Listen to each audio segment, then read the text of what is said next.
He'll make it for sure. Now that's why I backed him on TABtouch. Hey, Luke! Yes, Gene Simmons? He's probably the best when it comes to this stuff! Thanks, Gene. You've got the touch! You got the touch, you got the power. Got the touch? Choose TABtouch. Better your bet. Download the app today. Chances are you're about to lose. For free and confidential support, call 1-800-858-858 or visit gamblinghelponline.org.au.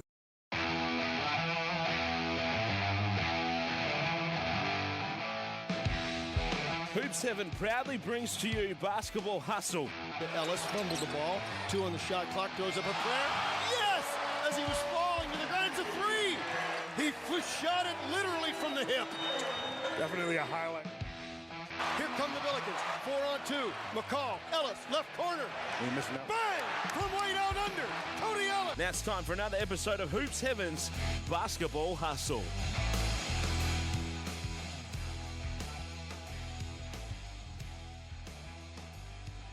Hello and welcome to Hoop 7's Basketball Hustle.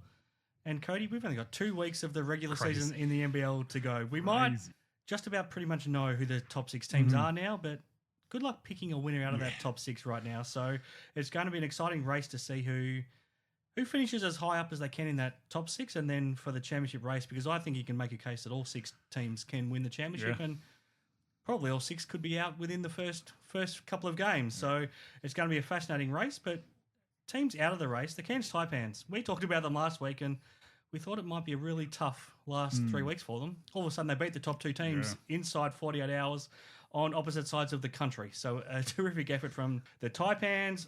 I think you can make a real case that the Phoenix and the 36ers are the 2 best, maybe not the best teams, but they're the most informed teams right now. Melbourne United got back to some form and now they get back home. The Wildcats blew a real chance at home, losing twice in the past week as well. Hawks and the Kings, mixed form for both of them, so I'm interested to get your thoughts on both of those. The Bullets and the JackJumpers have had their seasons just decimated by injuries over the past couple of weeks, and I can't see any way that they can keep themselves in the top 6 hunt. And I've spoken to Coach Coppinen every single week, and he's talked about how Parker Jackson-Cartwright hasn't been getting looked after by the referees, and now it's ended up in a rib injury for him. So we can talk about that as well. That's a lot to get through. We're here, as always, thanks to Hoop 7 and TABtouch. I'm Chris Pike, but everyone is tuned in to hear from the former Illawarra Hawks and Sydney Kings forward, Cody Ellis. Thanks for joining me, Cody. Yeah, mate. What a couple rounds of basketball we've got ahead of us, and I'm looking forward to the Giant Killers in Cairns, trying to upset a bit more, and just those teams outside of that kind of top 6 ready to make some noise from the outside, which is always fun. Yeah, absolutely. Before we get into the basketball talk, two-part question: are you surviving the heat, and also your busiest time of the work year? Yes, mate. Yep. So look, heat and busiest time of the work year always go hand in hand, unfortunately, and it's a pretty shocking combination. So yeah, look, it's pretty hectic for me at the moment, but it's nice to be able to do this and kind of take my mind off things for an hour. Yes, absolutely. And hello to Elvis. I don't think he lasts too long in the heat, but right now he's trying to get hold of anything that's within touching distance of him. But the one thing he doesn't like is his new bed hat, Cody. Yes. One day I hope to see him in there, but right now he's not willing to put anything more than 2 paws in there. Oh, I think that's because it's a Detroit hat, to be honest with you. Possibly. But no, it's who knows? Maybe in the winter when it's a bit more cozy and snuggly in there. Maybe I won't give up on it just yet. Okay, people probably aren't tuned in to hear us talk about him too much, but he's our third co-host, so he deserves some little bit of time. We are here to talk about what's going on in the NBL, though, Cody, and just off the top right now, like I said, Phoenix and the 36ers, they're playing some great basketball right now. If the playoffs started right now, that'd be both really tough to stop, and they play each other this Sunday, which could determine which one of them ends up finishing in the top 4 and takes a step towards making the semi-finals. Like I said, injuries have destroyed what's happening for the Bullets and the JackJumpers, and at different times they've both looked like they could be top 4 teams, but right now you would think they're going to finish 7th and 8th. The top 6 looks set in terms of the teams that will make the top 6, but it could still finish in any order imaginable over the past 2 weeks. We talked about Ian Clark last week. We talked about Melbourne United. They responded as a team. He responded individually, and they're back into 2nd, and they've got 2 home games now to finish. 2 really tough home losses for the Wildcats that I think they might end up really, really regretting, because they might end up finishing 5th or 6th from here, and they're playing do or die basketball the entire finals, or it could be over within one game for them. And like I said, full credit to the Cairns Taipans because they beat the top two teams coming into the last round in the space of 48 hours and a massive travel day in between. So that's a lot off the top. Yeah, lots going on, mate. Yeah, look, I think the top six is set at the moment. Yeah. I reckon that's who we're going to have. Unfortunately, like you said, for Tassie and Brizzy, just struggled with injuries down the stretch of the season. And, we saw some really good basketball from both those teams throughout the season when they were at full strength. And I think at best you could make a case they're both top four teams, but they're just nowhere near their best teams. No, exactly. And it's frustrating. And, I say it all the time that luck plays a big part in basketball and during seasons. And, I mean, we're seeing that firsthand with these two teams, unfortunately. And, seeing it on the other hand with some of the other teams in the top six and how they've kind of had a decent run with injuries and touch wood that continues and we don't see any crazy injuries moving forward and we get full strength teams in the top six. Look, the Sixers and South East Melbourne are, you're right, they're the two hottest teams at the moment. I feel like it changes every 2 weeks though, because it was, the Hawks and the Cats, I think last week we spoke about, and we were like, they're the two best teams at the moment and, the two most informed teams, especially the Cats coming home off that long stretch on the road and doing really well, and then coming home and losing two straight at home is not ideal for them. And look, the Hawks just not being able to get it done against Cairns as well. And I think they'll be a little nervous now that top spot's kind of up for grabs. We spoke last week that Hawks are probably going to finish on top. Their percentage is just better, I believe. And it's a lot better than everybody's. Even just compared to Melbourne, they're 131 points ahead with only 2 or 3 games to go. Yeah, so, that's going to come into play, but I think realistically the Hawks still finish on top, but it's all of a sudden in reaching distance from a couple of the other teams. So, look, lots to happen in this 2 weeks, and it's going to be a fun couple rounds. Absolutely. So going back to the results from round 18, started Thursday night. We did see the Wednesday night double as well, which finished after we recorded last week, where the Kings went to the Phoenix and got the win in Melbourne, and then Melbourne United just kept on winning in Perth against the Wildcats, which was probably no shock because they seem to do that every single time they come to Perth. But then we saw the Cairns Taipans beat the Illawarra Hawks once again, 100-94. The Brisbane Bullets went down to, I think it was Christchurch actually, not Auckland, and they beat the New Zealand Breakers 93-87. And then the 36ers went to Sydney once again and got the win 105-96. Then the Phoenix bounced back at the State Basketball Centre and destroyed the shorthanded JackJumpers 116-80. And then in double overtime, the Taipans beat the Wildcats 125-116. Melbourne United again, the Brisbane Bullets just decimated on top of everything else. They lost Josh Bannon in between these two games, and Melbourne United won 115-88. And then the 36ers went back home and got the job done against the Breakers 94-78. What stood out? Lots. Look, I think, especially with the Cats at home against Cairns, losing in double overtime that's huge, and that's, like you said, that's something that could potentially derail their season with where they finish on the ladder. And who'd have thought it would come down to a Bryce Cotton missing a free throw for the game? After it should have been a 4-point play. After a ridiculous 4-point play. But look, that's a huge one. I think seeing teams like South East Melbourne do what they need to do against depleted teams in Tassie and.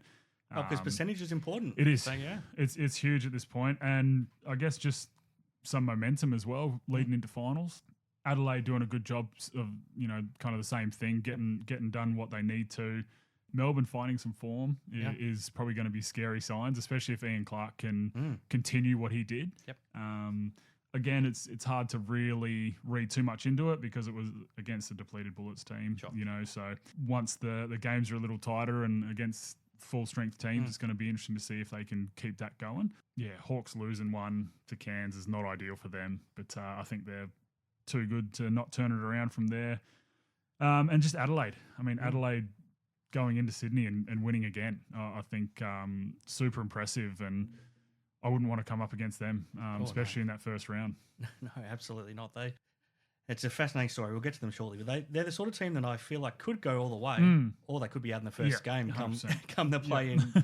There's not much in between. Get to our awards, Cody. Start with the Player of the Year, because this is now going to be a fascinating race in the final 2 rounds. Yeah. So we got the votes going back to round 17 once that finished on Wednesday night. Christian Doolittle, the 5 votes. Kendric Davis, 4. Kwat Noi, the 3. DJ Vasiljevic, the 2 after those. 10 3-pointers, and then Tyler Harvey, the 1. Mm-hmm. And then this past round we saw, round 18, Sam Waardenburg probably robbed himself of a triple-double in Perth by getting a tech foul that meant that he fouled out, but he ended up with, I think it was 24, 9 and 9 for that game, so he gets the 5 votes. Montrezl Harrell, the 4. Jalen Adams, the 3, after another 43-point performance. Even though it was a loss for Sydney against Adelaide, I think that's 84 points in 2 games against Adelaide now. Kendric Davis, another 2, and Joe Wieskamp, who we will talk about shortly. He had a terrific weekend.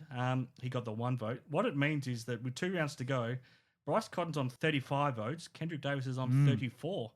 It's right up for grabs. Yeah, it really is. And, we've kind of been saying it for the past month or so that they're the 2 best players in the league at the moment. And it's only right that it's kind of coming down to the last couple games of the season. So, fun little race we've got, which is good. Yeah, I remember going back a couple of years when Sean Redditch was doing these votes, and Bryce and Tyler Harvey ended up tied on, and we put it to a vote, and probably not surprising, Bryce ended up winning that vote. But, gee, it could end up being that, and it could come down to the last game of the season where Perth plays Adelaide, and whoever leads their team to a win in that game. Honestly, it could do. Could do. So, look, let's hope it doesn't come down to a vote. But look, like I said, fun little race we've got here. Well, that's all in the hands of Simon Mitchell. Yes, so it is. We trust him to get it right. The Damo Award, Best Defensive Player from Damian Martin, going back to round 17, Shea Ili, Christian Doolittle, and Wani Swaka Lo Buluk. And then this past round, Isaac Humphries was terrific. Yeah. We go back to the start of, it must have been 4 seasons ago now, where he was the best player in the competition up until he hurt a knee, and he was doing it at both ends. So I think in these 2 awards, he was leading our Best Defensive Award and the MVP up to that point, and he was right back to his defensive best this past weekend. Joe Wieskamp, he had 5 blocks for the Phoenix just against the JackJumpers. We thought he was just a shooter. He's proving to be a lot more than just that. He's getting it done defensively as well, and Shea Ili, another good weekend for him. What it means is that Shea's still a chance with 2 weeks to go to snatch this off Wani, which might not be a surprise, because it's going to be a close race in this one too. Yeah, it is, and it's always good when these awards are go right down to the last game of the season for each team. But look, it's good to see Isaac doing his thing and kind of getting back to where we've seen him in the past. And I think you kind of forget how young he still is. Yeah, and he'd only be 25, 26. Yep. So scary signs if he can really figure it out on both ends of the floor for this Adelaide team. Wieskamp, you're right, just getting it done on both ends, which is a lot of fun. And it's huge for the Phoenix that he's getting that done. And then Shea being Shea, not overly surprising. And I'll expect him to keep polling votes each of these next 2 weeks and really make it a race with Wani. Yeah, I think there's only 4 votes between them now. So, it could be a close race. And again, last year, that award ended up tied as well. I think it was Sam McDaniel and Shea that ended up splitting it. Okay, before we take our first break, let's talk about the Cairns Taipans, because after that loss at home to Adelaide, it really looked like things had fallen apart for them. And, Adam Forde vented his spleen after that game, but in fairness to him, maybe he knew what he was doing, because his players clearly responded. They were terrific first up at home on Thursday night, so they turned around their home form. That was their first win at home since October the 4th. So it had been a long time coming for the home fans to enjoy a win, but they beat the Illawarra Hawks, and they outplayed the Hawks for that pretty much the entire game. It was the Hawks bench that ended up giving them a bit of a chance in the second half, which we'll get to a little bit later. But to then back it up, they spent the entire day on Friday flying to Perth. It took them, I think, 10 hours to get to Perth in the end from when they left. And to back up against the Wildcats on Saturday, and then to have to go to double overtime and almost miss their flight back home because they were catching the red eye to get back to Cairns. I mean, it was an incredible 48 hours for them. So the Hawks and the Wildcats were the top 2 teams coming into the weekend, and they beat them inside 48 hours on the back of probably their worst performance of the season.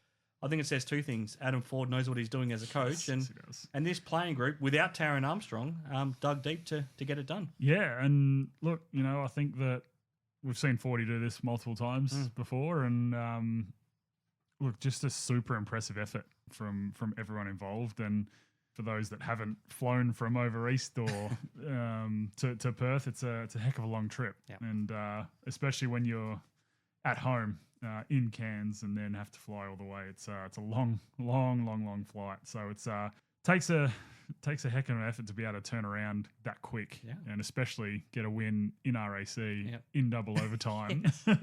Yes. So look, I think Waardenburg was just awesome. Oh, look at his numbers across the two games: 42 points, 15 rebounds, 12 assists. Yeah. Very, very impressive weekend for him. Edwards, I mean, that's the kind of Edwards that we thought would be here a little more consistently this season. Well, he looked good with the ball in his hands more. He did. He played the point guard role in both those games. Yeah, and it's been a weird one for Cairns because early on in the season, when they were at their best was when Taryn was with the ball in his hands and he was at full strength and they were at full strength. And then he missed a couple of games and they fell apart, didn't they? Did. Yeah. They really did. And we thought, well, they kind of losing their engine room with Taryn out. But this back into the season, it's kind of been the opposite. You know, when Taryn's been in, he hasn't quite been in his same form and not quite doing what we thought he would do. And I mean, now that he's been out for these two games after an abysmal loss, they looked awesome. They looked really good, and Edwards with the ball in his hands looked a lot better. Yeah. So it's interesting moving forward for these guys. Yeah, I mean, does this show that moving forward, maybe they should back in 40 and also try to bring back a lot of these guys? We talked about all those names last week. Waardenburg's the key, I feel. If you can build a team around him, then you're halfway there. Yeah, look, I think Waardenburg is the key, and they're going to have to fight tooth and nail to keep him out of New Zealand, absolutely, I think, unfortunately. Yes. But, look, again, it's one of those things. We spoke about it last week. Cairns could go either way with continuing with 40 or trying to move on and change it all up a little bit. But, you know, the body of work that 40's put in for Cairns and what he's done for that club is something that you could pretty much just give him a contract until he wanted out, really. Yes. But, look, not sure. It's going to be an interesting off-season for Cairns. Last one on Cairns. You've been part of a team like this who's been out of the mix and finishing last. When you get to this point of the season, how tough is it to dig deep and put in performances like this? Because it's probably easy for two things: to go through the motions, but also to turn selfish and only worry about getting your own numbers to try to get that next contract. Yeah. Look, it's a tough slog and it is a grind, especially in Cairns' shoes where you've not been in the race for most of the season now. Yeah. You know, you can see the light at the end of the tunnel with 2 rounds to go, but, you've still got a couple of tough games and it is really tough. And I guess the one thing that you go into games thinking is, all right, whose season can we spoil as well? Yep. And that is always fun to do. And, I mean, they just did a heck of a job this weekend with that and kind of really shaken up that top 6, which is really cool to see and hopefully they can keep that going. Yeah, absolutely. All right, a lot of other teams to talk about, Cody, but let's take our first break. We'll hear from TABtouch and then get stuck into it. Sounds good. He'll make it for sure. That's why I backed him on TABtouch. You got the touch. You got the power. Got the touch? Choose TABtouch. Better your bet. Download the app today. Imagine what you could be buying instead. Okay, back on Hoop 7's Basketball Hustle. I'm here with Cody Ellis and let's talk about the Adelaide 36ers, Cody. It's been an incredible turnaround, and in fairness, Mike Wells, during that tough stretch where they were missing, firstly Montrez and Kendric through suspension and then DJ and Sunday through injury, he said, don't judge us until we're back fully healthy. Gee, they're back fully healthy and they're playing. It's imposing basketball. It is, I feel like they're intimidating to play against, and that starts with the aggression of Montrez, but also just the quickness of Davis, who he's just unstoppable. No one can really stay in front of him. Even Shea Ili, who is the best at staying in front of guards in the league, has struggled to stay in front of him. And across the last 13 days, they played 6 games. They won 4 of them. And the 2 that they lost, I mean, they should have never lost that game in overtime to the JackJumpers. And then when they lost in Perth, they were pretty competitive as well. So they've strung together 6 really good games. Yep. They're at full strength now. And interestingly, they've really shortened their rotation. So Mike Wells has backed in that starting group to play big minutes, and fair enough too when it's Kendric, Vasiljevic, Lat Mayen, who's now become... He's been awesome. Yeah, he has. And then Montrez and Isaac. And then the only players he's going to on the bench are Sunday Dech, Jason Kadee and Derailed Martin. It's working. Everything they're doing is working. What do you make of them? Yeah, I mean, I think you hit the nail on the head with just they're an imposing team. Yeah. They just... you're right. It starts with Montrez and just his ability to be intimidating. Yep. Well, if you were in the league right now, you would be matched up with him. How would you find it? Intimidated, but not that you'd show it, of course. Yes, but Yeah, I mean, he's a big unit and he gets the crowd involved, whether it's on the road, at home. He gets the crowd chirping and he chirps back, and it's awesome. I think it's really fun for the league to have someone like that. But then, I mean, even when you got DJ shooting the lights out the way he did, and I mean, Lat Mayen is another kind of imposing player. You know, he's kind of that bigger wing, and he's up and in defensively, and he likes to talk some trash, and they're just a well put together team that has really found their stride towards the end of the season, again, when they're healthy. So it's only right that he's shortened their rotation, and that 8-man rotation is, I think, pretty much as perfect as you're going to get for them. Well, they're 8 high-quality players, aren't they? Exactly. I mean, you've got Sunday and Jarrell, who will probably start on most other teams. And they did start on this team for a bit. For a bit. And Jace, who's an absolute seasoned vet and would play major minutes on most other teams as well. Yeah, look, they're just really well put together and been really well coached now. And yeah, look, like I've said multiple times, and we've spoken about it on here, if they make the 6, which it looks like they're probably going to do, I wouldn't want to come across them because they can really make some noise, especially early. DJ's an interesting one. So the thing we immediately noticed when he joined Adelaide last year was that he brought that winning culture immediately to the group and sort of that accountability. So, I mean, it's easy to point at his 3-point shooting and what he can do there, but I feel like it's that swagger, that confidence, and that leadership now that we're more than 12 months into his journey there. And Mike Wells talked about this after the game on Sunday. Above everything else, it's his leadership that he's provided all the way through and the standards that he sets that are all about winning. And he's been part of 2 championships before, so he knows what it takes to win. I feel like he could not score, but he could still have a massive impact just on the standard he sets. Oh, absolutely. And, I mean, we did see that straight away, right? Like you said. And it's something that Adelaide was kind of missing a little bit in the past. And I think just his buy-in in general when he first got there. His buy-in to the club straight away. And it's really cool to see a higher caliber player like that buying in straight away to a club that he's new to. And, I mean, you know, he's been there, done that. So it's no surprise that he knows how to get it done. But, yeah, it's been fun to watch him grow at Adelaide. And just the fact that with him being out there, you've got to guard him. Whether he's on or off, it doesn't matter. He could be 0 for 10 and come the fourth quarter, he's going to shoot it the exact same way and he's going to take those exact same shots, and he could all of a sudden do what he did in the first quarter and knock down 7 straight threes and even banking a couple deep ones. But he's just, you know, he's an absolute weapon, and he's been really good for Adelaide since he's been there. I think you make a great point because I think it was against Sydney. He only took 2 3-point attempts in the entire first half, but that was because the Kings focused completely on him to get the ball out of his hands and to deny him a shot. But he then sacrificed that to get everyone else open, and they dominated the first half of that game. Well, that's it. And it's a bit of a luxury to have a guy like that can be as selfless and someone who has every right to be putting up 7-8 threes a half. You know, whether they're good or bad shots. So it's really awesome to see, and you know, you can't take a possession off him because all it takes is for him to see one go in, and then all of a sudden it's going to be a long night for you. He's the sort of guy that it only takes one free throw, doesn't it? If he sees a free throw go in, that's it. The next time down, he's jacking up a 3, and there's a good chance it'll go in. Yeah, exactly.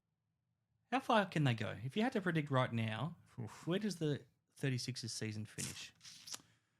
All right, so if they were going to, right now, they would play, Kings in the one-off?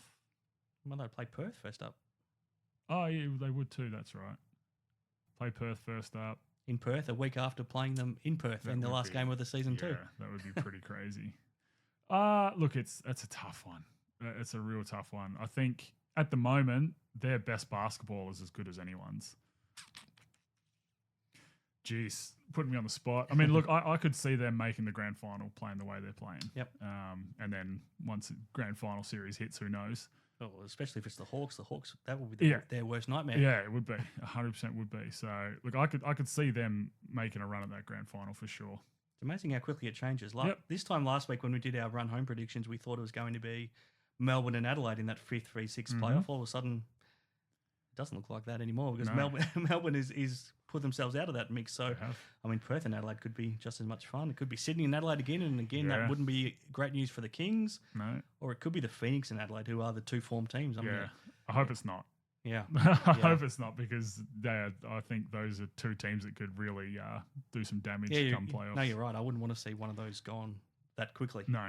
Let's speak about that other team then. Let's talk about the South East Melbourne Phoenix. So they did have a slip up against Sydney back on Wednesday night, but pretty emphatic bounce back on Saturday against the JackJumpers. And in fairness, the JackJumpers, even though they'd lost Anthony Dremick on top of also being without Majuk Deng and obviously Sean McDonald and Will Magnay, so that's 4 of their 5 starters in most games this season. But still, late in the second quarter, the JackJumpers were leading 43-36, so they were competing pretty hard. But from that point on, the Phoenix really put the foot down. And, you know, Josh King talked about how it all changed once he turned to his bench and he went to Ben Eyre and Matt Kenyon and Joe Westcamp, and they were the guys that turned it around. And he started with those guys to begin the second half as well, and they blew the game completely open. And from that moment, they outscored the JackJumpers 80-37.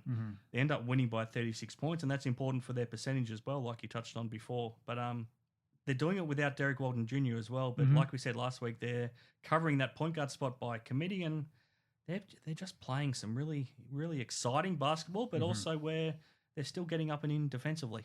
Yeah, they're doing it on both ends of the floor, which is fun. And it was good to see King go to his bench and kind of turn the game around pretty much straight away with that unit. And, you know, those guys he brings in are the guys that get down in the trenches and do the kind of the dirty work, so to speak. And that's what you need to do against Tassie, especially because, you know, they've got a roster full of guys that are willing to do that. And that's kind of where they play their basketball, which is why they've been so successful. So, you know, just another bit of a stroke of genius from King and which we've seen multiple times this year. And look, Phoenix are just playing some really good basketball at the moment. And again, like you said, doing it without Derek Walton, who really started to find his game again. And look, it's still danger signs for the rest of the league, even with Walton out, and they're just clicking on all cylinders at the moment. And then they get to add him in. He should be back for the start of the playoff. Yeah. So if they play a play-in game, he should be right to play that. Yeah. That's a pretty nice little addition. Yeah. Look, it's you could have worse additions. So, but yeah, look, again, you don't want him to come in and kind of throw the vibe off of what they've been doing. No, but he didn't do that last time, did he? So he did work back in nicely last time.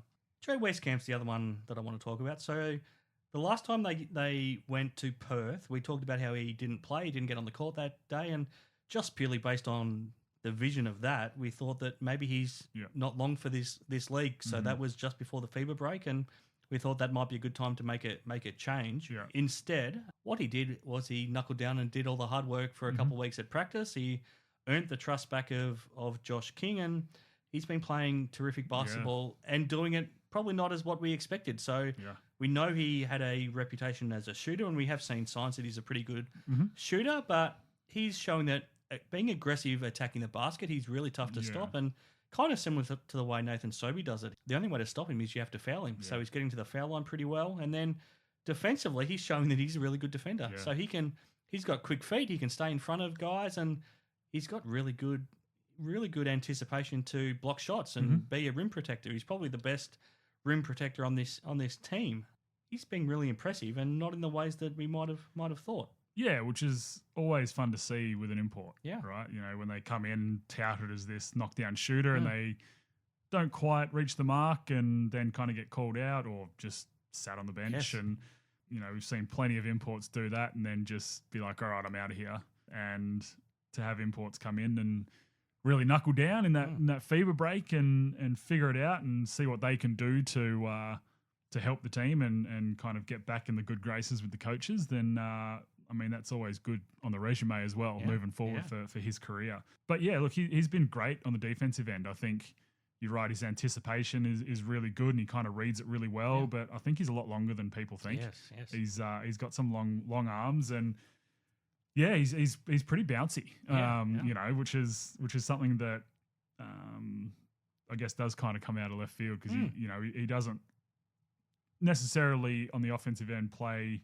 Well, we didn't see early in the season play like he was a super athlete or anything like that, and he's kind of come out and shown that he can do it both ways. Yeah. So the NBA style 3-and-D type player is something that can really have an impact anywhere in the world. So he's doing great things for himself, but doing unbelievable things for the Phoenix. Yeah, I mean, there's a lot to play out, obviously, but the Phoenix could do a lot worse than bringing these 3 imports back. If Derek Walden can prove that he stays healthy, these are the type of 3 imports that you can build around for a couple of years. I absolutely can. And then just finding pieces around them as well. Yeah. I mean, look, I really like this unit just from top to bottom. I think they've got a great group, and if they can kind of keep some sort of continuity moving forward, then that'd be good signs for them.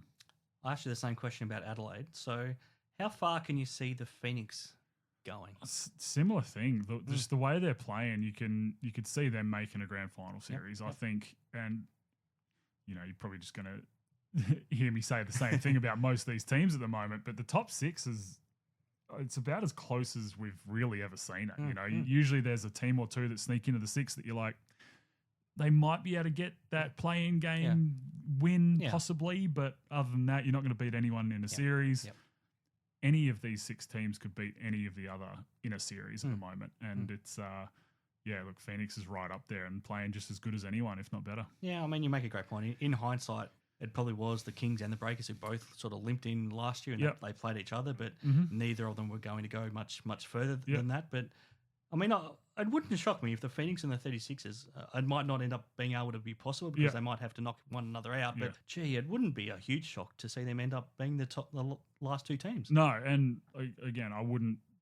When the grand final series rolls around, it's not going to surprise me who's in it. Yeah. Like, there will not be a surprise. I think that, even if Tassie can get some of their guys healthy and find a way to sneak in, which I feel is pretty unlikely, even them, the way they play, you wouldn't be overly surprised with what Scott Roth has done with that unit anyway.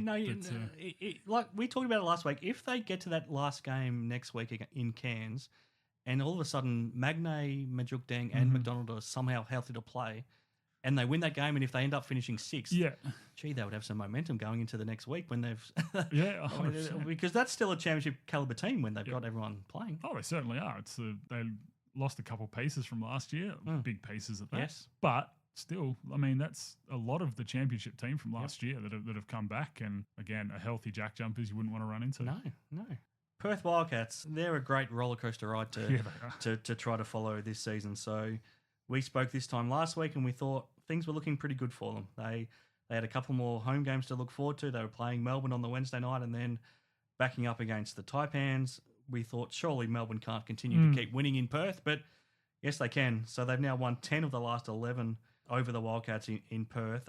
Shea Ili, another terrific job on Bryce Cotton, kept him to 14 points, 5 of 17 shooting, but then you naturally thought that surely against the Taipans, they'll be able to bounce back on the Saturday night. But I know it went to double overtime, but it did feel like for probably 40 of the 50 minutes, the Taipans were the better team and the hungrier team. Yeah. They looked like they wanted it more. And Bryce Cotton, that's probably the most inefficient 38 points that we've seen him have. We've talked about his efficiency at different times this season. This wasn't an efficient performance. So 37 shots for 38 points isn't usually a recipe for success, and it wasn't. So they lost the game in the end. They only had 14 assists in 50 minutes, and they only shot 35% from the field.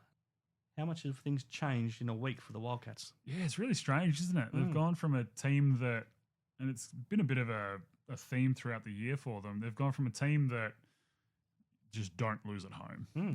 You don't lose at RAC. And, you kind of split the road-ish, but you hang hat on winning all those home games. And they've kind of gone the opposite at the moment. And we've talked about your record at different times. I can't remember exactly, but it's something like 2 of 20. Great. Yeah. Or something like, so you know as well as anyone how tough it is. Yeah, it is. And it's an intimidating place to play. Yeah.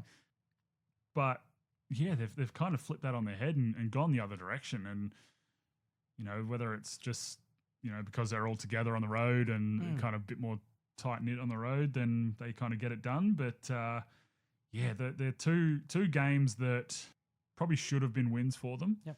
Running into a Melbourne team that was struggling, hadn't really found their feet in the past probably month or so.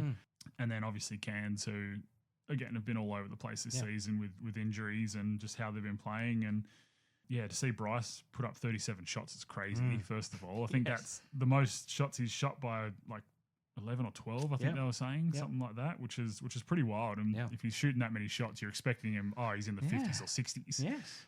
So it was really strange to see. But, the 5 of 21 from the 3 is something that I don't think we'll see for a long, long time from Bryce again. No. Again, we've kind of been lucky enough to see how efficient he's been for as long as he has been. So, a random blowout game like this isn't the end of the world, obviously. But I think Cairns did a really good job of kind of getting them out of their stuff and not letting the ball move. Well, that was the key. John really pointed that out straight afterwards. Yeah. 14 assists in a 50-minute game. It's crazy. He was reserving judgment because he was going to go back and look and see if we actually were taking good shots and maybe we're just missing them, or potentially it just meant that we weren't moving the ball well enough. Yeah, and I don't think they were moving the ball well enough. And look, obviously you credit Cairns for that. I think they were really good. You say really good defensively in a really high-scoring game. But but it's an extra 10 minutes. Yeah, for sure. But, I think that it's a tough one. And, they didn't quite move the ball as well as they have been. It's not often you see a game where Keanu has 30 and they lose. Yeah, no, it usually does lead to good things, doesn't it? It does. Usually when he's having his big game is when they're rolling. So yeah, look, it was an odd weekend for them, and something that now sitting in 5th, they're going to look back at and probably kick themselves a little bit on what could have been, because they should be, realistically, they should be tied with the Hawks for first at the moment, just behind on percentage. It's a really tough run home as well. So they've got the Phoenix at home this Friday night, then Sunday afternoon in Sydney. And then they finish against Adelaide. I mean, there's a chance that they don't win another game. There's a chance they win all 3 as well, obviously, because they are talented. But, it's a tough run home. Well, it's very tough. And we kind of said that, while a lot of those are at home, this last 5-6 games have been at home with one on the road. It's a tough run. It is a really tough run, and you're coming up against some really informed teams. And, like you said, there's a world where they don't win any of those. And if Tassie win out, then I'm not sure what the percentages are at the moment. But, it could be scary signs. Yeah, their percentage is okay. Yeah. But, still, you don't want to leave it to come down to that, do you? No, you don't. And I expect them to win probably a couple of those. I think that John really will have his boys up and going. But it's one of the tougher runs home that any of the top 6 have got. Yeah, well, they do like playing the Phoenix in Perth. Yes. Aside from the famous game that cost them the playoffs record. But outside of that, it's almost the opposite in terms of the way they go against Melbourne United compared to the Phoenix. Speaking of Melbourne United, though, they got back to form in Perth. So they're 10 of 11 now against the Wildcats in Perth, and 11 of the last 12 in Perth when you include their Hoops Fest game as well. They just love that building for whatever reason. And then they backed it up, took care of business against, a decimated Brisbane on Sunday. So they finished that 7-game road stretch with a 5-2 record. And we feel like for most of it, they haven't been playing great basketball, but to get back home at 5-2 in that stretch and to be still sitting in second spot, in the end, they've done a good job. Yeah, look, they have. And with Melbourne, you've kind of got this higher standard than most other teams. So, I mean, look, 5-2 on that road stretch is very impressive. Yep. It is very impressive. And I think that while we've probably not dragged them through the mud, but by any stretch, but we've kind of been a bit negative towards them because they haven't. No, and they weren't playing well because the 2 losses were big losses to Illawarra and Adelaide, I think it was. Yeah. Yeah, and they haven't been playing great basketball. They've kind of limped over the line a little bit, but great teams figure out how to win even when they're not playing great basketball, right? And I think you're right. It's probably been because of those 2 really big losses that we kind of, alert sirens everywhere for them. But they're still just one of those teams that kind of know how to get it done late in games, and they've got so many experienced players that it's not surprising that they can get it done late. And well, they don't lose close games, do they? Not really. And I feel like what happened in a couple of games to finish that championship series last year really stung them. They spent the entire offseason wanting to be the best team in the last 2 minutes of games this year, and we've seen them just execute perfectly on those inbounds passes that cost them the championship last year. they're now executing those perfectly. Oh, some of those plays that are coming out of timeouts late in games have been super impressive. Yeah. I mean, what was it? Delhi with the back door to Jack White for the layup win was awesome. Yep. Just really, like you said, really well executed. And I think on the defensive end, they just turn it up a notch as well and tighten those screws all the more. And I mean, when you got guys like Delhi and Shea Ili leading the charge, then it makes it a little easier for you. But look, while it has been kind of alert sirens for these guys, they're in a really good position. I mean, sitting second with probably a couple games clear, really. I assume their percentage is probably at a decent spot. Very similar to Sydney. Yeah. So there's only 0.1% between Melbourne and Sydney. So they do need to keep winning, but they've got 2 home games now. Well, that's it. So they'll be wanting to get that home advantage for the semis, I'm sure. So, yeah, look, I mean, they're a really good basketball club and led by Dean Vickerman and his coaching staff has been super impressive. Ian Clark was the difference. So we spoke about him last week. Over the previous 6 games, he'd only been averaging 5.5 points, and I think he'd been shooting at 27%. I thought really good signs from him in Perth on the Wednesday night where I think he only made 6 shots for the game, but every one of them was really tough. So I like the fact that he was backing himself in, not settling for threes. Every one of them was sort of a mid-range shot, contested, but he made them, and then he caught fire on Sunday in Brisbane. Yep. They need a second scoring weapon alongside Chris Goulding, and he's the guy. He is, and he was early in the season when they were rolling. And again, no surprise that when they've been in their version of a slump, it's been when Ian Clark has not been firing the way he was. And you're right. Look, I think, I said it last week that he kind of needs to try and get those easier buckets and get to the foul line just to get his eye in a bit early in games. And, those shots he was making here were, you're right, they were tough, but they were kind of more in his wheelhouse of that mid-range kind of little fadeaway floaters, that kind of a thing that I think is only going to help boost his confidence a lot more. And I mean, we saw it on the back end, in that second game where got his eye in, and then all of a sudden it's tough to try and to beat Melbourne when Ian Clark's going as well. Yep, absolutely. All right, Cody, we'll take our last break. We'll hear from TABtouch and then a couple more teams to talk about, and then we'll have a look at this massive round 19. Sounds good. Can you picture the first goal before the ball has even bounced? Can you read the footy future in the mullet of a full forward? You've got the touch. Got the touch? Download the TABtouch app today. You win some, you lose more. Okay, back on Hoop 7's Basketball Hustle. I'm here with Cody Ellis for this last segment for this week.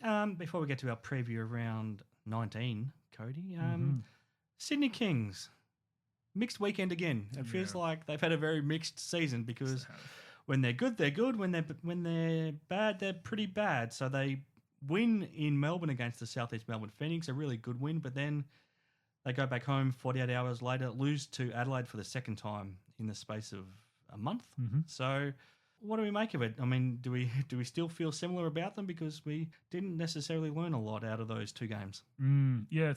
They've been a bit of a mixed bag, haven't they? Yeah. And I mean, we've seen them be almost unstoppable, and we've seen the complete opposite from them. Yes. So it's and look, we've seen that with a few teams in this top 6 at the moment, and I think it's Adams are starting to find a bit more form and starting to get back to the old Adams that we've come to know. And he's doing it while barely being able to move. As soon as the whistle goes and there's a stopping play, he can't move. But across those 2 games, he's still at 63 points. So he can block out the pain when he needs to.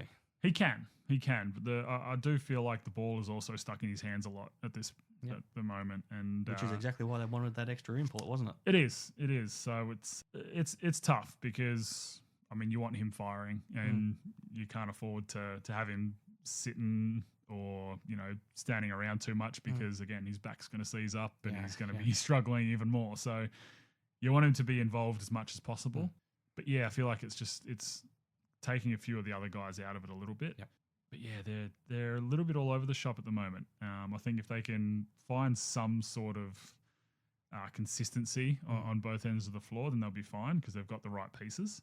But it's a strange one because they're so talented, but I feel like it's a different Kings team we see every single game. Yep. I think Brian Gorgian feels it the same way. Yeah. He doesn't know what team's going to show up. Bul Kuol is a fascinating one. So finally, offensively, for the first 2 times all season, he scored in double figures. But in that game against Adelaide, it was his job to try to make life difficult for Kendric Davis, but he just fouls so often. Yep. He just can't help himself. He fouled out in this game again, and it did feel like once he fouled out that any chance the Kings had of winning went with it. He just hasn't learned, has he? He's still playing the same defense that has been the problem for 3 years. Yeah, so I'm at the point of taking away the elite defender status. Yes, I agree. Because he's not. He can be, but he's not. You can't be when you foul that often. No. Because he's lucky he doesn't foul out earlier in games. Honestly. I don't think he has a case any time that he gets bad calls. I think he fouls more than he gets called for. 100%. And we've spoken about this so many times. He could foul out in the first quarter of every game, he could. But, look, elite defenders learn and adjust and figure it out. I mean, you look at guys like Wani, you look at guys like Shea and Deli and these kinds of guys, and they adjust. Across 300 games, how many times would have Damian Martin fouled out? I think you could count it on one hand. Yeah, probably. Yeah. Probably. Yeah, he was in a whole class of his own, old Damo, though. But, look, I'm definitely going to stop calling him an elite defender because until he can figure it out, he's not. He's a good defender, but he's not in that upper echelon anymore because he just can't figure it out. Or why do you think he refuses to? Because I don't know. I think in his mind he feels like he's hard done by, but I think he's the only person that feels that. Yeah. Like I think anyone that watches him defend knows that he fouls. Yeah. It feels like it's a mental thing with him that it just hasn't clicked. Yeah. No. I don't get it because you're right. He just doesn't feel like he fouls every time. Yeah. He complains every single whistle, and I think he's about the only one that thinks he's not fouling. Yeah. Because all he does is reach. He reaches and he slaps and he reaches across the body, and it's constant. He's long and athletic, and he can stay in front of people. I don't see why he just constantly has to stick his hands in the cookie jar, because that's the only times he gets fouls is when he's sticking his hands in, which again is every single time. But it's frustrating. It's so frustrating to watch. It is. Illawarra Hawks. They're still on top, and like we said at the start, they're in a good position to still finish on top. Yeah. But do you have any concerns? So they've lost 9 games for the season. 7 of those have been against Cairns, Adelaide, and South East Melbourne. Is there any correlating factor that those 3 teams do well against them? Look, I think it's a tough one, and look, I think the Hawks are at the moment they've run into a pretty shitty time of the year to start stumbling a little bit, and they're just not playing. They're not playing fantastic, and their starters are struggling.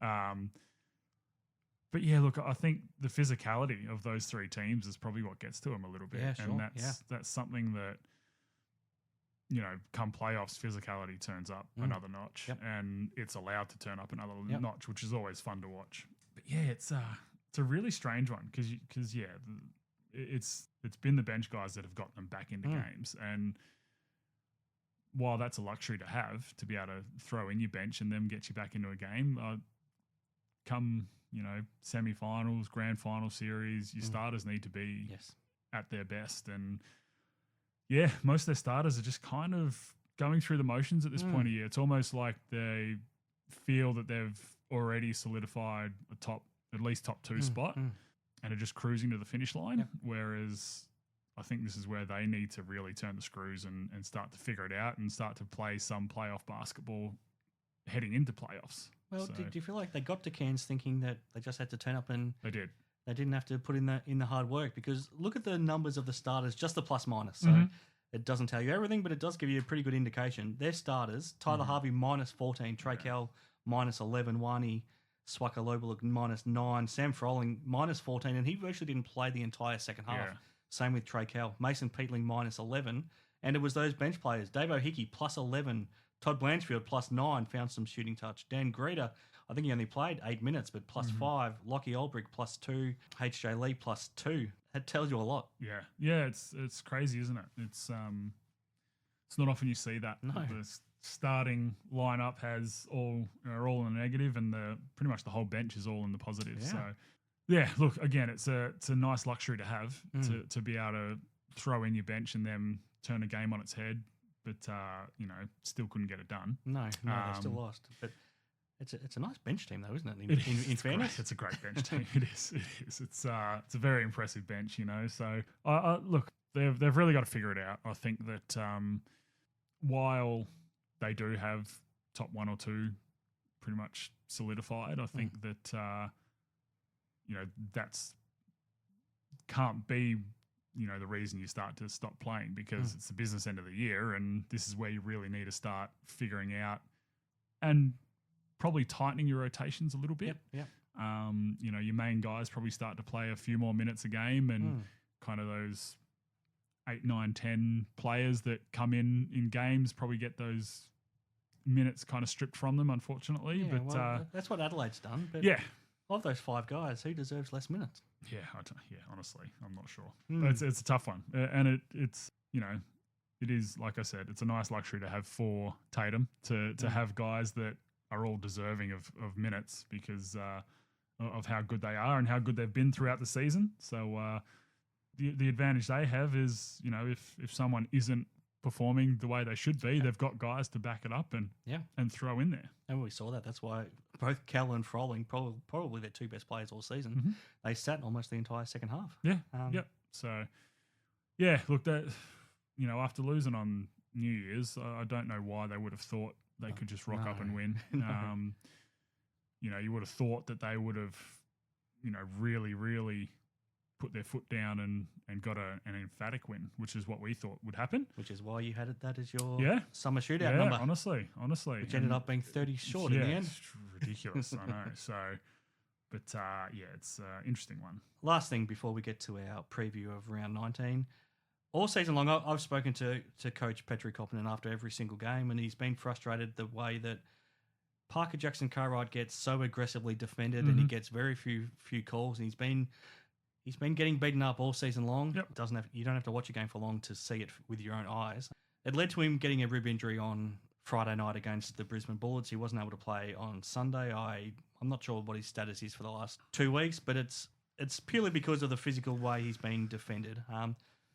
Do you feel for him? If a whistle gets called earlier when you're playing physically defensively, then you stop doing that. When a whistle's not called, this is the sort of thing that can happen.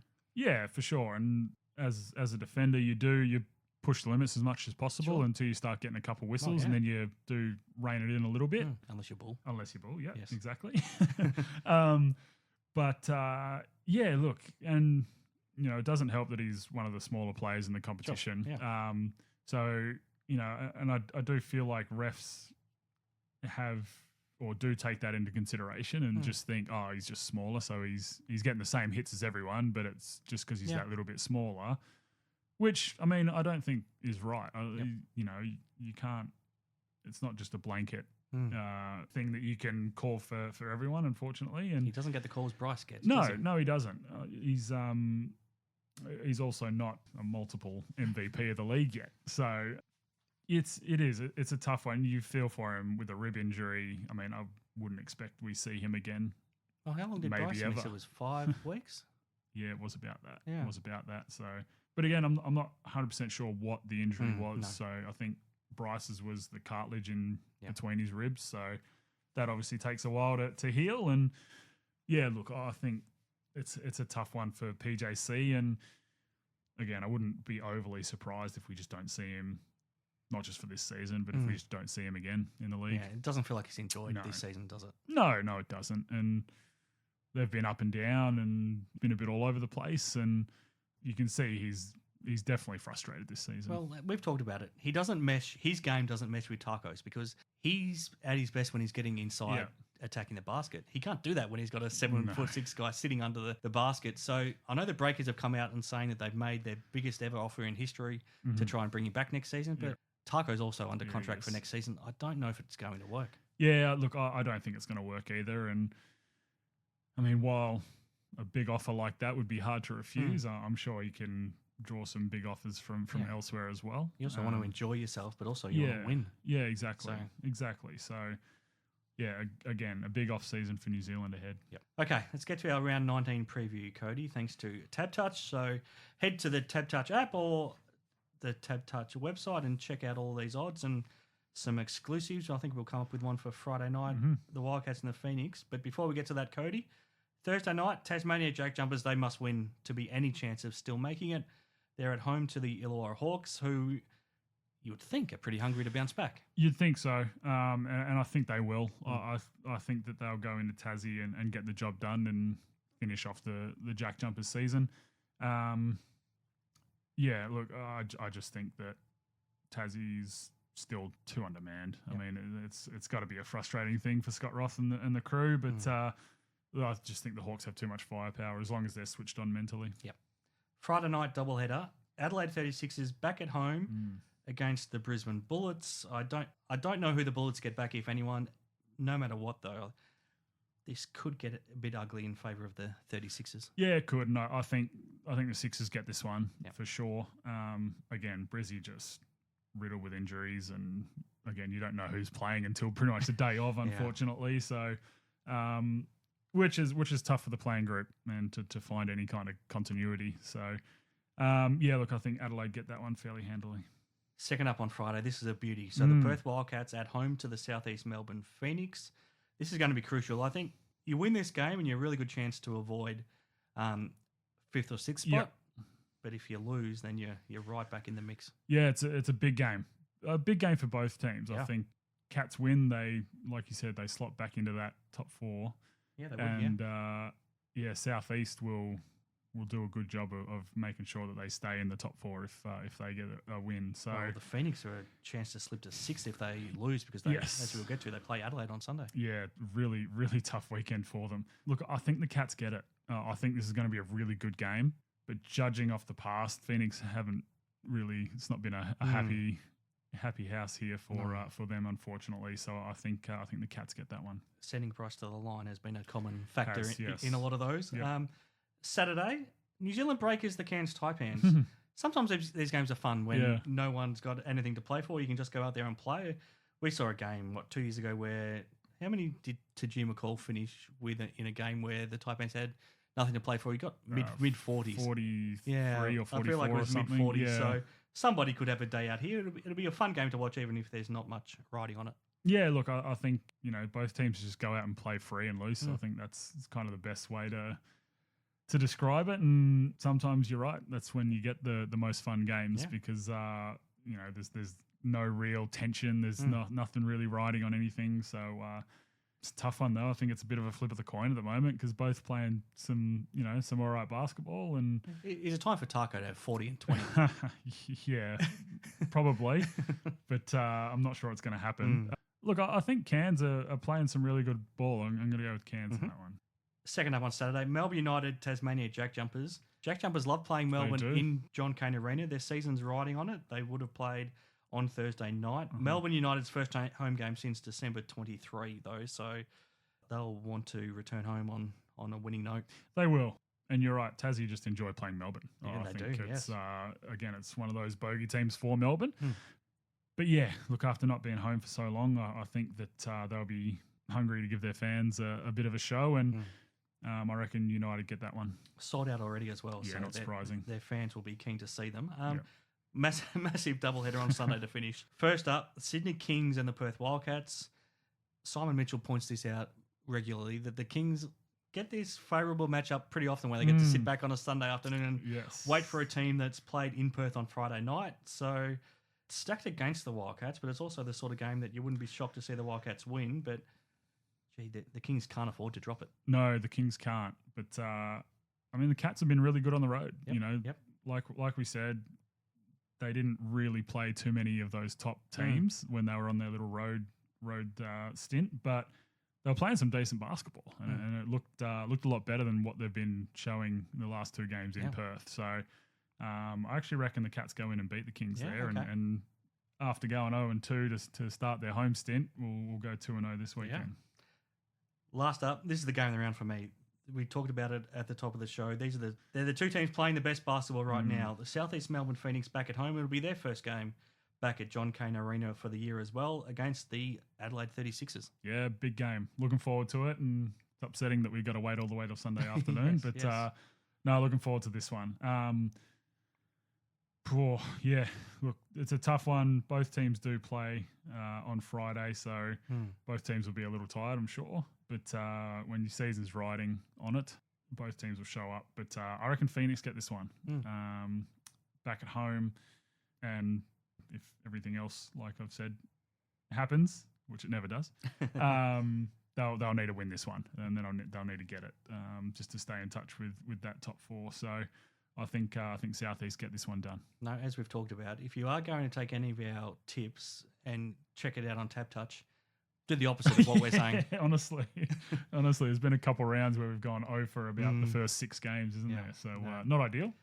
No, but we're seeing a lot of upsets, and all these games are almost 50-50, aren't they? It's really, really tough to predict, and especially when you don't know who's playing, and we get some pretty late omissions in games as well at the moment. So, all right, Cody, once again, this hour flies by, so thank you for listening. Thank you, Cody, for joining me. I'll leave it there. I'm Chris Pike, but thank you to Hoop 7, thank you to TABtouch, and I'll leave it with Cody for the final word. Yeah, look, big weekend of basketball, obviously, but looking forward to coming back next week with a completely different looking top 6.